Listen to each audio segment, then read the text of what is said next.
So I will let you share the screen. Oh, okay.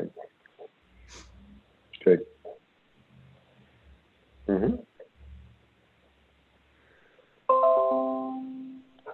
All right. So hi, everyone. I know most of you know me, but I'm Julie. I'm the Director of Career Services here at the School of Architecture. So we are lucky today to have ZGF joining us. So we have Vlad and Amy that will be presenting today for us. So I will stop sharing my screen and let them introduce themselves. You want to go first, Amy? I think you can, Vlad, and then, okay. and then I'll go and pick it up. Hi, my name is Vlad Pajkic. I'm a partner with ZGF based in Portland, Oregon, and working nationally, I guess, and a little bit internationally. And I can say more later. Yeah, sorry, yeah. I'm Amy Parentio, and I'm also calling in from Portland, Oregon. I'm an associate principal at ZGF, also a licensed architect, and most recently have served as the staffing and hiring manager for our Portland office. Okay. So thanks for joining us today to talk about all things ZGF. Go ahead and hit next. So ZGF is about 712 employees firm-wide, and that considers us kind of a large firm, albeit on kind of the middle size of what the large firms out there.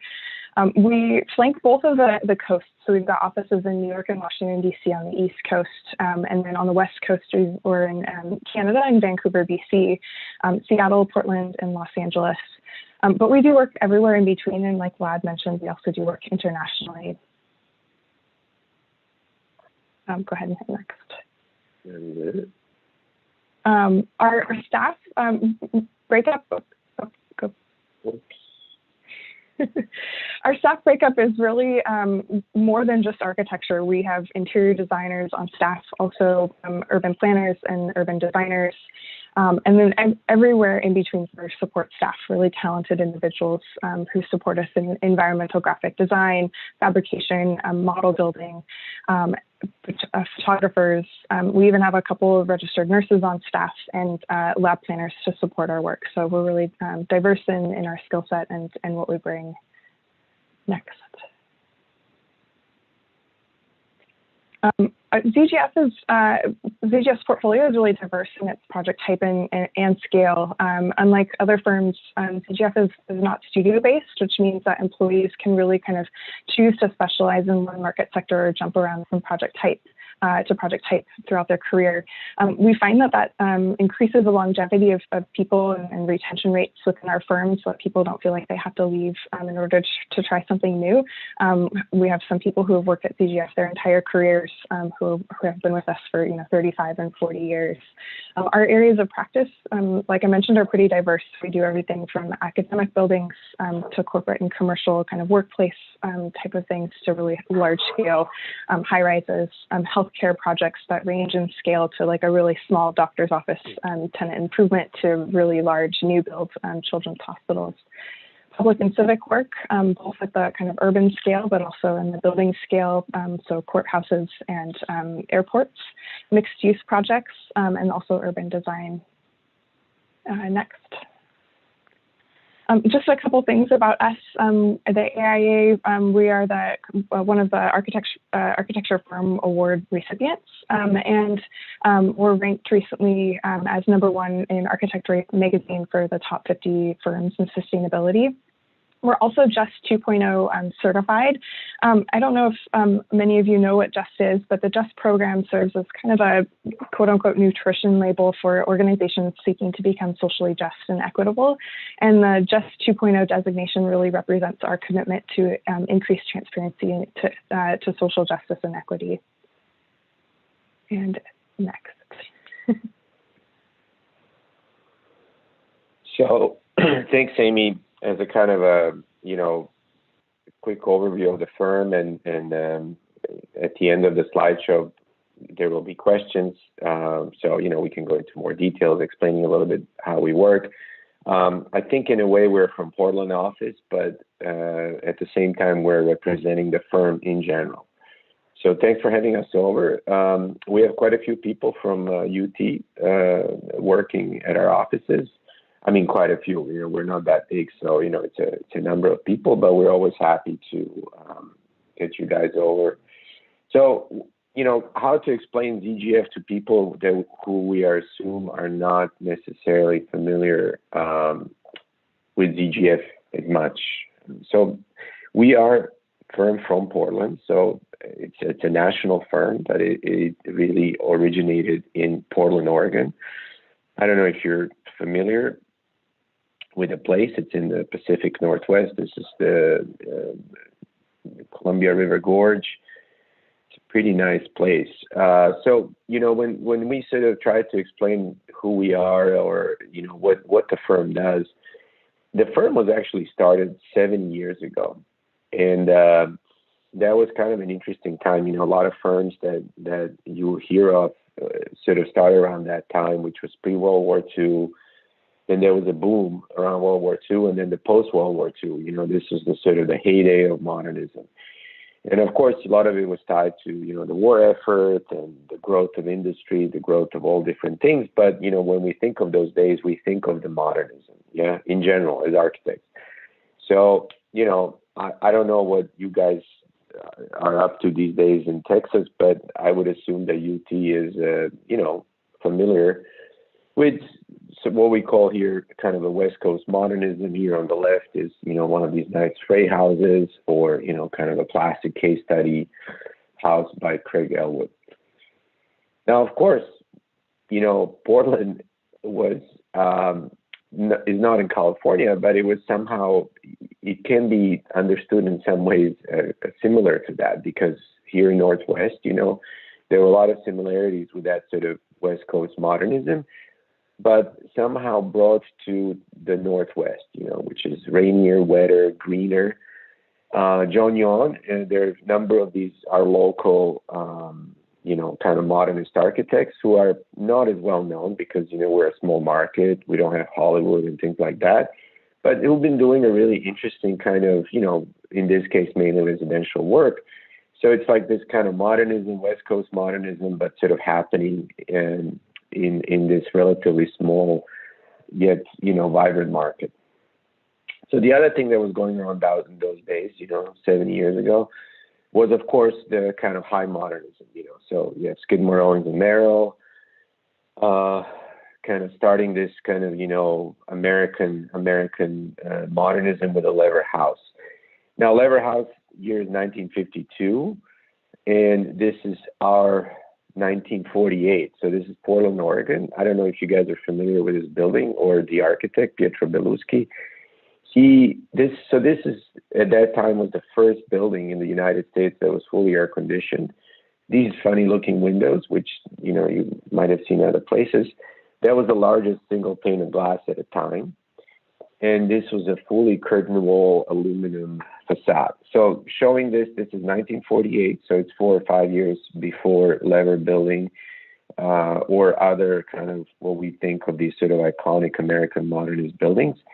So strangely enough, in this relatively small town, there was this kind of interesting technology of architecture going on. And then Pietro Belluschi was recruited to head the MIT School of Architecture, which at that time was, let's say, kind of very good, and also very much embracing both international style and as well as technology. So as he went to the East Coast, one of his students, in this case Frasca, literally kind of through talking to Belluschi, figured out that he might as well, drive out to Oregon and team up with these two guys, Zimmer, Gunzel, and Frasca. So around that time, 1950s, when all these things were going on, these three guys set up a little firm in Portland, Oregon. And so this is one of the early works, and I don't know, we don't have to go. There's so many projects, so many things. But the idea is more to sort of explain what the firm is now by kind of explaining a little bit how this thing evolved. Where is it coming from? You know, and hopefully you'll see that kind of come through. So, you know, these are just some of the projects where you see, of course, it's modernism, but then, you know, we were talking about it the other day, this sort of notion of critical regionalism, or it's a regional modernism that's very much kind of northwest, you know. So this is a Kanita Lodge. It's actually a Native American area, which, you know, then they developed this kind of resort. And, you know, this is 1972. So it's kind of funny. I mean, this type of modernism is pretty hip now. All of these resorts need to be, of course, maintained, but they look pretty fresh. Now, another sort of, you know, we can go through a lot of buildings, a lot of things, but we just kind of want to draw a line of these themes. So 1993, this is a good project, won a lot of awards. This was a Bellevue Library in Seattle. And you can kind of see, like, sort of, again, you know, now we already kind of moved by 40 years, but this was the sort of the 90s, you know, kind of people freeing themselves up from all kinds of POMO things, but, you know, use of wood, kind of this sort of vernacular meets kind of civic buildings, light, lots of light, lots of air. The other thing was that we think that our buildings are actually very much designed for people. I mean, it sounds kind of obvious, but, you know, if you look at a lot of work that's been done around, you know, the scale is missing. So, you know, we call it humanist, but it's very basic. You know, you provide daylight, you provide enough, you know, good quality air. Of course, use of wood. You know, one of the primary reasons to do it is just that it's a nicer material. It has better scale and just feels nicer. This is an interesting project in '96. So this is '96 now, 25 years ago. I think it looks pretty good. It's a Microsoft campus. I don't know if any of you ever been there, but the rest of the campus does not look like this. So that was kind of interesting that we were able to do a building that, you know, for a large corporate client that didn't feel like it. And the building is, you know, still there, well used, well maintained, beautiful wood. You know, again, this is 25 years ago. A lot of people try to do buildings like this now, but, you know, it's interesting. It's non-corporate. Again, lots of lights, places for people. Sounds pretty obvious, but so then the other thing that was kind of happening, I think it's important for the firm, for people to understand the firm, is that a lot of work we do is does with research building, kind of academic, you know, education buildings. So sort of in 1987, this was one of the first in that sort of sequence of buildings. Now, again, you know, this particular project, this was the heyday of modernism. Besides the Equitable building that we showed you earlier, the most infamous building we have in Portland is one of the Michael Graves. It's probably Michael Graves' largest civic project. So anyway, we started with these sort of academic buildings, but rethinking the research, the so-called lab buildings. You know, thinking of lab buildings as more like large civic buildings, as Frasca would say, cathedrals of our time. This was a very big building at a time, 1990, still is actually. It's the Hutch research, again, 1990, so these buildings, you know, stylistically.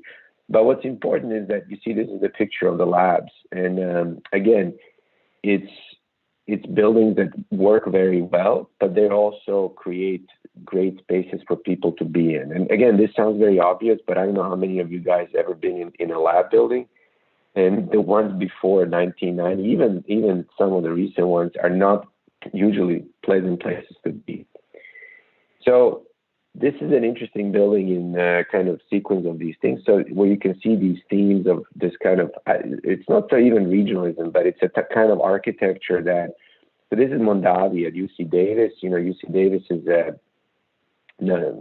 I guess the best agriculture school in the country. So Mondavi, you know, that's the big wine brand, and they built this institute. So it's kind of has a, you know, it's a lab building, so it's meant to be big and massive, but it's all broken down with these roofs in between spaces as a sort of farm look, and it's really centered around the garden, which is a functioning garden. So, you know, it's kind of, again, creating a building that's I don't want to say vernacular. It's not meant to be vernacular, but it's you know, it's really kind of blending with the environment, responding to what's around it. And again, these are the actual lab spaces, so that you have this great relationship between, the labs themselves, the people, and the landscape. And then again, just kind of showing, so, hopefully there's a little bit of a theme in there. This is an interesting building. It's a Venter Institute, and this is this is a heavy lab. This guy, Venter, he sequenced the DNA, human DNA. So, and this is his kind of shop. This was the first net zero on-site lab. So it's super highly sustainable, but at the same time, it's a wonderful building, and it's in La Jolla, so that's a pretty good place to be. But still, it's just being in a lab building that's so high tech, but yet so much about, again, the experience and, kind of how it sort of relates to its surrounding. And you can see even the use of material, most lab buildings don't use wood, they don't have terraces or full height windows. So these are all very kind of, we're very happy with these kind of advancements, let's say. So more of this kind of work. This is at Stanford. Again, it's interesting, this was, let's call it the solar, the use of solar, but kind of turning it into an architectural expression. Very simple building, mainly it's a central utility plant, but again, making this into a civic building, a building that really kind of opens up to the landscape, and it's very inviting. More lab buildings, anyway, we do a lot of work like this. And so that's another important thing here that we want to show, is that there's a lot of variety in these projects. So that's another thing about the firm, that, because of our regional kind of roots, we think we're trying always to be responsive to where we are. So unlike some, I always mention Zaha or Bjarke, or, where you just have the same building that just kind of keeps moving around the world and lands in different locations. We try to have buildings that are different. Each building is unique. So in this case, this is Arizona. It's a very different type of building because, it's hotter. It's a different type of climate. Again, this is very interesting in a way, creating this great space. Arizona, unlike Texas, I guess it's a drier climate. So once you're out of sun, and once you have this kind of really cross breeze, you can be outside for, I would say, most of the year. I mean, even in the summertime, maybe you can do it. It's just a drier climate. So it's kind of interesting that this lab building really creates this welcoming space. This is, I'll just show one more of these things. This is just what we're currently working on. It's in construction. It's in also in California. And so it's interesting, again, lab buildings. The plan, which looks kind of complicated, but strangely enough, it's doable. And the interesting thing is that you have labs on one side, and then you have offices plus classrooms. So this is teaching. This is mainly for undergrads. And the idea was that you'll have research going on one side, you have more kind of class time, teacher time on another side. And then these two things create this sort of space in between, like an atrium. The other thing that's interesting is that the shape of the building was very much driven by this very complicated site, very beautiful site. But, this is one of our largest classrooms that we managed to squeeze into this sort of weird 1950s existing building. There's topography. So it's kind of nice because all these sort of forces create this kind of, what it looks complex, but it's actually not shape that, does a lot of nice things that we think will produce a kind of a cool looking building. And that sort of atrium space where you see the labs on the left, you see the offices on the right. This is the main kind of space on the ground floor where a lot of classrooms happen. And, very simple. This is a state school in California, Cal State system. They don't have a lot of money, which is good because that forces us to be a little creative. A lot of exposed concrete, simple finishes. We put some wood in there, but very strategically. And then here you can see the construction pictures, more or less standing at the same spot.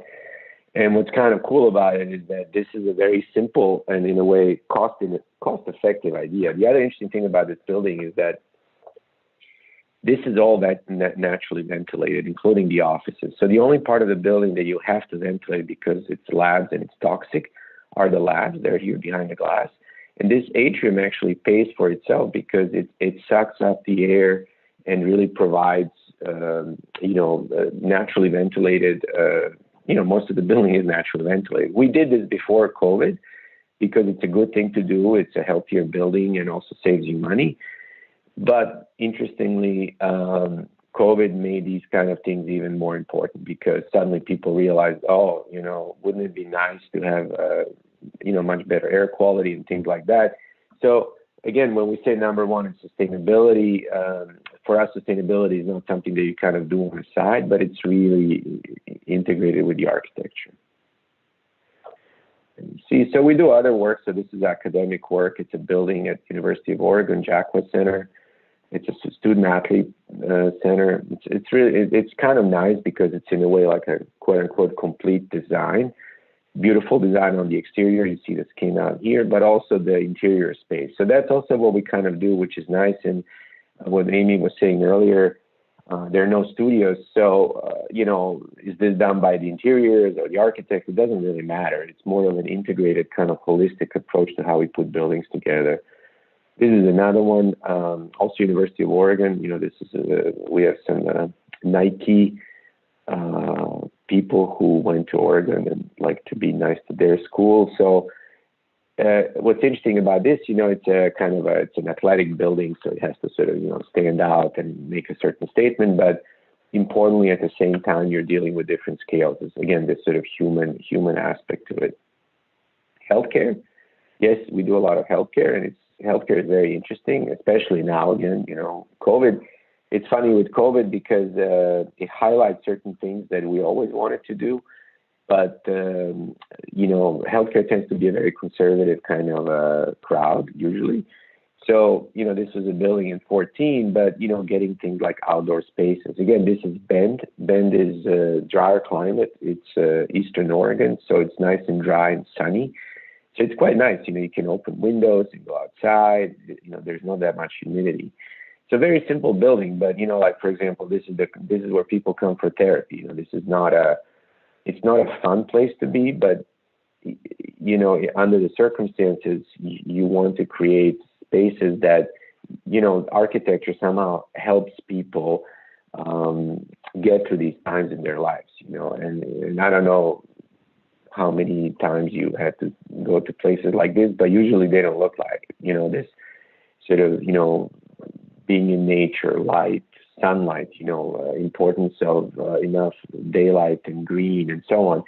So again, it's just an example of things that we care about, and the fact that we can do it on different scales and different types.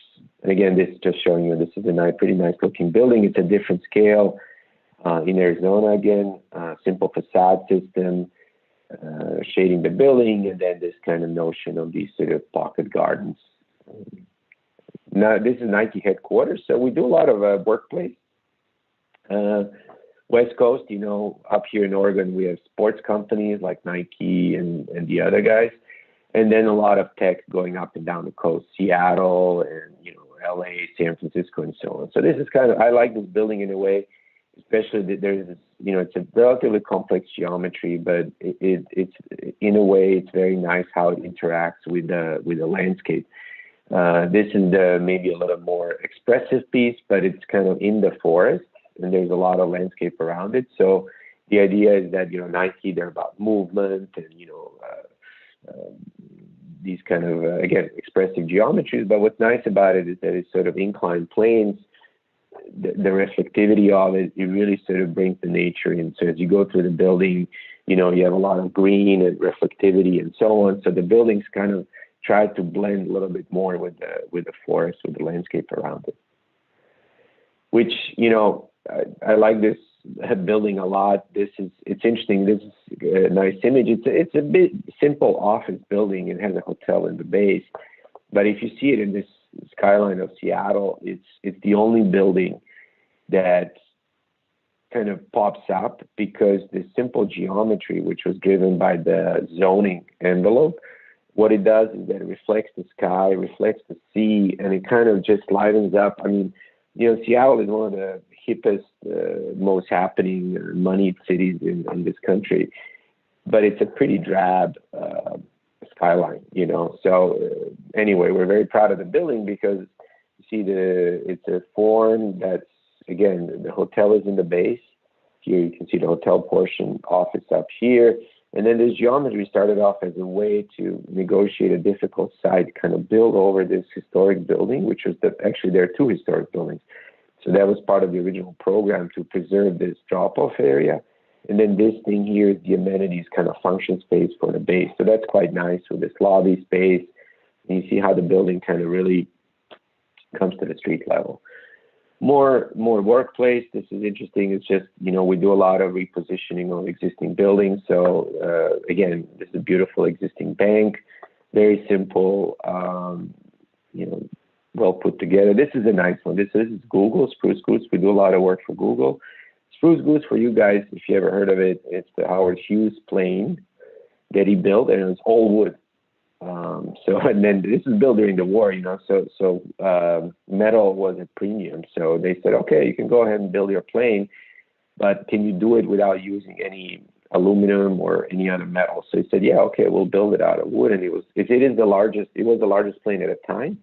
And this is where they build it. These are these two hangars. And so basically Google hired us to turn it into one of their offices. And you can kind of see it, it's really interesting. It's a sort of insertion. It's a new structure that's fireproofed in a way so that, the historic wood thing kind of remains somewhat separate from the new insertion. And it's really cool. It's a very nice project. I mean, we could show you a lot of images, but it's a very simple project, but then just resolving a lot of these sort of technical challenges created all these really interesting, like this ramp is really great. And, like the fact that you have to keep the new structure at a certain distance from the wood. Anyway, it's a really cool project. And then, another thing that's important, this is a little project that we just finished here in Portland, Oregon. It's a kind of a creative office for a guy who has this awesome car collection. And so he has his office in here. He has cars. There's a brewery in the front. The opportunity to work on different scale projects. And that's really important because we think that keeps the practice alive. And especially for younger people, it gives you more variety. So the ability to be in a firm that's large, has resources to really do very large, complex projects. But at the same time, there's a real opportunity to do smaller things. They're interesting. And, we see that as a way to stay fresh. So kind of closing back now, just quickly, I don't know, time-wise, I think we're doing reasonably okay. So again, going back to Oregon, we're a national firm, and right now I think it's maybe I'd say a third of our practice is still in Oregon, and we're distributed around the country. But these sort of Oregon roots, in a way, explain some of our interests. And, you've seen some of our work in terms of, sustainability and, scale and wood, and this kind of regionalism, contextualism, and so on. But also, somehow we were always involved with a lot of, call it, public initiatives around the state. So, I don't know, are you guys familiar with West Coast, East Coast? But, West Coast, beaches are public, no private beaches around here. In the 60s and the 70s, there was this kind of, and it was a nonpartisan thing in those days. In those days, Republicans or Democrats were sort of equally interested in preserving environment. That was just a thing. And Oregon had a number of these local politicians, national politicians, who were pretty outspoken about this. One thing that's interesting about Portland is the notion of this urban boundary, So in the 70s and then throughout the 80s, that was sort of set up as a notion that because Portland wasn't growing that fast, but it was growing enough that people said, well, why don't we make it a little more structured and set up this so-called boundary, which is, I guess, very antithetical to urban planning in Texas. But why don't we kind of, keep the city and try to limit the amount of urban sprawl. Yeah. So then the other interesting thing is that this was the first city in America that reintroduced public transportation, 1974, and then in 1980s, you had the first light rail line constructed. So, this now, I mean, every new development has a little tram or something going on. But in the 80s, this was, when people say socialism, this was worse than socialism. It was like, wow, why would you do that? So, that's our light rail. It came to the city. And because we were a Portland firm, we were at that time, SOM was actually here for a long, long time.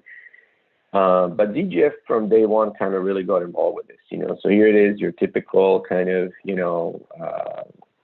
freeway going through the city. This is your downtown that was hacked up and kind of broken down, highways, all, the usual stuff. So this was kind of like what we call Tom McCall, that was the governor, the first part. ZGF was instrumental in getting the freeway moved out of here and converting this front into like this, green park for the city that would then allow the downtown Portland to come to the river and, provide an amenity. Now, again, this is now almost 40 years ago. So this is sort of, okay, no big deal now. But again, I don't know, 40 years ago, this was pretty radical stuff. And so that's how we kind of got involved with City of Portland, which is nice because Portland has a good scale. So good scale that, like there's this called the Pearl District with the streetcar coming in, which allowed us, it's almost like a little laboratory for these very, a lot of work on the streetscape, urban planning, and so on. So that's another important aspect of our work, again, there are many of these, but street design, general infrastructure. We have our own little landscape group here. And again, this is really a work over the last 40, 50 years. So that's kind of interesting, that there's a lot of knowledge and history about this. Sorry about the pixelation of it, but this sort of, thinking of urban planning, not just with buildings. So, we're primarily, most of us are architects. But urban planning is a different thing because it's really more about placemaking, and to a large extent, it's also about policies. And then again, we're just showing this. We do quite a bit of work now in these sort of eco districts, so where we bring together urban planning and sustainability, high performance. So this is in Japan. We do quite a bit of work there. So that's kind of like the next thing, where you have the functioning urban planning communities. And then, now we're going after things like net energy zero or, carbon and so forth. So finishing up, this is as part of our efforts on the urban planning of the city of Portland. It's a small town, so airport was always kind of extension of these urban planning efforts. And so then in the 90s, there was one of the interesting projects as you're coming in. Now it's all green, so we need a better picture of this. But it was this kind of covered green garden as you're coming into the airport. Very simple, very straightforward, but great in a way because it really kind of creates an outdoor space. Again, one problem with Portland, it's not too hot, it's not too cold, but it rains a lot. So this is kind of a very nice solution. And so that is what you saw in the previous image. This is the green that I think we need to photograph. It looks much better than actually in that image. You see the streetcar down here. So this is all these things coming together. And then this is now the latest, greatest airport expansion. Now, again, COVID, everybody's like, living through COVID, but the airport is moving forward. So that's a knock on wood, a good thing. And it's really cool because we see it as sort of extension of all these different things that we've been working on for a long time. So this is one of the recent images that was released. It's wood. So it's a hybrid structure. There are steel pieces in there. It's built over the existing structure. So it's repositioning of an existing structure. And it's this sort of very innovative use of wood. There are a number of wood airports around these days, but what we are developing in our office here in Firmwide, it's Oregon. So, Oregon makes a lot of wood, a lot of timber products. And this is a kind of a public project in a way, the airport. So they were very happy to develop with us a research project that really develops this notion of sustainable procurement of wood. And, I don't want to go into detail. This is another lecture. It's very, very interesting because, we have a lot of local producers. These are issues of social equity. Like for example, state of Oregon has a lot of rural poverty, which is tied to a lot of dying mill towns around the state. So for example, what we have an opportunity here, because this is such a large project and there's so much wood, to help the entire state, our economy, rethink how can we move forward, not just architecturally, not just in terms of urban planning, but, in an even wider context than that. And then, anyway, I'll finish with it. This image was released maybe, I don't know, a week ago. So it's kind of in a nice way, I think, brings a lot of our teams together. And anyway, I can leave it at this, Amy, and open up if we have time for questions. I think we do. Yeah, absolutely. Thank you so much. I mean, this is beautiful. The airport. Good. Cool. All right. Does anybody have questions? Don't be shy. Yeah, I'm trying to open this. Please. I loved getting to see all of y'all's work and hear about it. That was really great. I would like to hear maybe like what y'all's firm culture is like and what you like about that. Do you want me to start, Vlad? Sure. So ZGF, like we mentioned, is not made up of studios, and so it's really focused on the project teams themselves. So the firm culture is really revolved around each individual project team, which adds to the experience, I think, because when you work for a large firm, sometimes it feels a little bit large, but the project teams really break down that scale. So it feels much more like kind of like a family of people within a larger city. We're design based, so we're very creative people, and we strive to do really good work. So it's a culture of people trying to do really good work, and whether that's work on projects or work on supporting those projects or creating initiatives within the firm itself. The culture, I would say that I personally love the most about ZGF is the ability to kind of chart your own course as an employee. So being able to kind of say, here's what I'm really passionate about and here's where I really want to go. When everyone kind of does that and is working towards the same direction, I think it really pushes us to do really great work, whether it's working on a project or in my current role, I'm really, I've been really passionate about helping people grow in their careers. And so I've been able to kind of step aside and take a different path in my career and really act on that in the role that I am in right now with staffing and hiring individuals. Vlad, do you want to add to that? Sure. I mean, it's interesting. It's a kind of place where you see a lot of people stay. So that's sort of rare in the current, especially even with the larger firms, so there's sort of sense of like we say, okay, it's a family, but also the fact that you're not pigeonholed, you can kind of move among different types of work. The other nice thing is that it's a holistic work, meaning that you work in early stages and then you work in the later stages.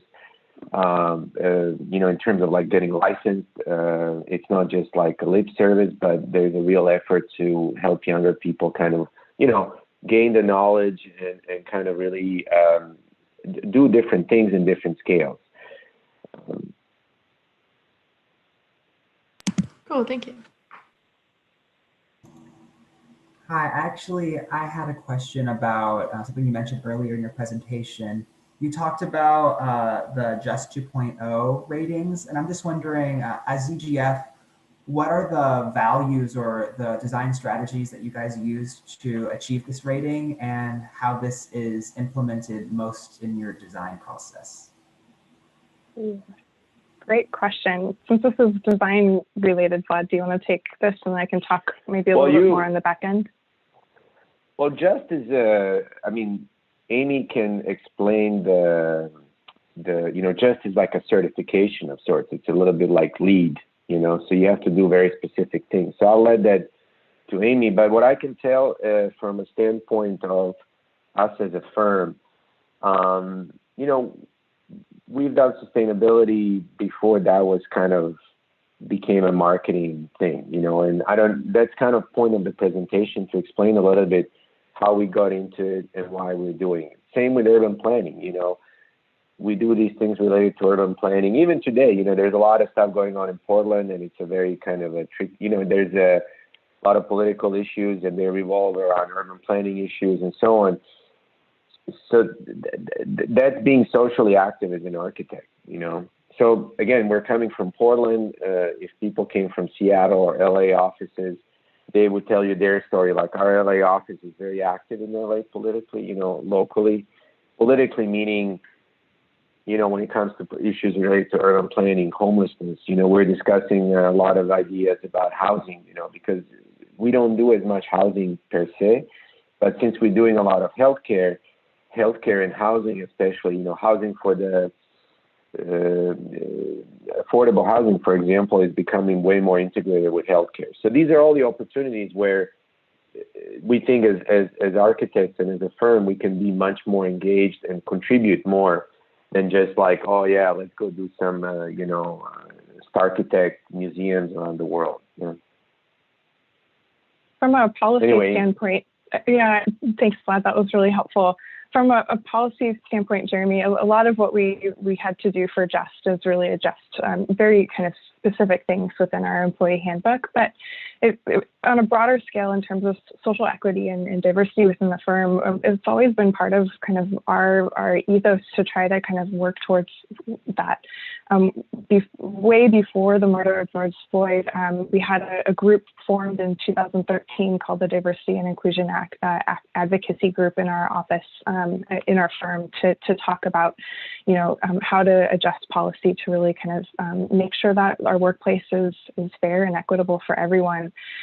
We've been tweaking our recruiting practices over the years and have been really deliberately recruiting HBCUs, which are the historically Black colleges and universities, to make sure that we're actively trying to increase diversity in the profession. We have an internship that's a dedicated kind of position for individuals that are students at those institutions in each of our offices each summer. And then we also work with NOMA a lot. So we host the fellowship winners. We participate in the project pipeline. We have a ZGF scholarship, but most recently we are creating a separate one for minority students in particular. And then recently we've convened a new task force in addition to the DIAG group called the JEDI Task Force, which is the Justice, Equity, Diversity, Inclusion group, really to enact some of the policy and look at kind of an action plan regarding our recruiting and hiring practices, the employee experience, making sure that we're elevating people and being really fair about that promotions process. And then also partnering with minority-owned businesses and helping kind of share the wealth of knowledge that we've accrued over the 70 years of practice. So I hope that illustrates some of the things. It might have been a little bit of a tangent answer to your question, but. No, it's perfect. No, thank you so much. Yeah, that's exactly what I wanted to hear. So thanks. Hi, my name is Marisol Garcia. I have a question about the different job openings that maybe new hires should be keeping an eye out for, or even like student interns, because I see on your career page you have like different level of interns, I believe. I just wanted a little clarification on that. Great question. So you would be looking for what would be called like an entry-level position, and that's how it would be designated on our website if you were, graduating. Our summer internships, if that's what you're looking for, get posted at the beginning of the year, and they're open until the end of February. So you have two months to apply, and then we go through a process internally to really vet all of the applications at once to make sure that nothing gets missed. And then we try to set a couple weeks of time to do kind of the review process with a bunch of people. And then we do interviews right around spring break. So time-wise, that's when to look for it. And then they'd be posted on our website. Thank you. And for the new hire positions, are those like with COVID and everything that has been happening, how has that affected your hiring needs? That's a great question. So early on in COVID, we paused our hiring for a while, just because there was so much volatility in the market, and we weren't sure kind of on what end we would kind of end up. But I think we're starting to see a lot of thawing in that, and are starting to hire some people in some of our offices. I would say definitely take a look at the website, because it does change from week to week or month to month, and that's where they get posted first. So Awesome, thank you. Other questions? Anybody? I have a question. So you mentioned, obviously, you're a primarily West Coast firm, but you said you have 2 offices in DC and New York City on the East Coast. And you also mentioned how you like your projects to be very localized to the community it's within. Are the East Coast projects of similar type to the West Coast projects, and do they center around the same sectors, or how does that look for those? Well, the other thing that we didn't mention is that we work across different offices together. So that's also interesting, and that's one interesting thing about COVID. In a way, it's much easier. I mean, I always did it, but it's difficult because you would, fly. It's easier if you go up and down the coast, but if you have to fly across country, then it gets a little more tiring. But we do work across all the offices together, so the teams are integrated like this, and that's good because, for example, our work in DC was started off. We have a very big. We had this huge project for National Institute of Health. And that's how the office started there. So the DC was, DC is a government, and then it became a lot of office work. But then the ability to team up with, for example, Portland, bring on experience, or Nike, for example, allow us to go after interesting sports projects on the East Coast, or of course the sustainability is shared across the platform. So to answer your question, the projects are different as you go from one office to another because, you're kind of, Seattle is crazy. So of course you're going to be doing work for Amazons and likes Expedias and so on. But we do share kind of a common, there is a kind of a common understanding of values that we show to you, so our sustainability, our equity type things, all these things are applied across all the offices. Great, thank you.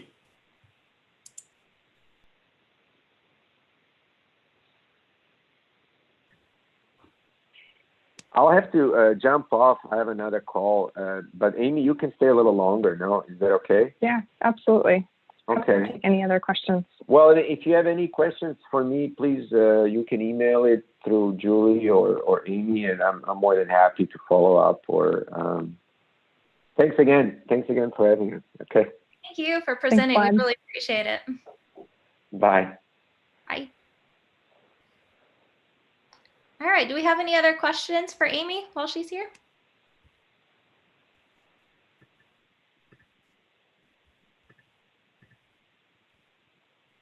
All right, going once. I see that we're still live on YouTube. So if there are any other questions, or if you're watching this recording, if it's still being recorded, I'm not sure, feel free to reach out to Julie and she can pass those along to Vlad and myself. We'd be happy to answer those questions or speak with you about employment at ZGF or the work that we do. Yeah, absolutely. And for those that joined later, I know we had to switch the time. The recording is all still on YouTube, so you can go watch that whenever you have more time if you want to see the full presentation.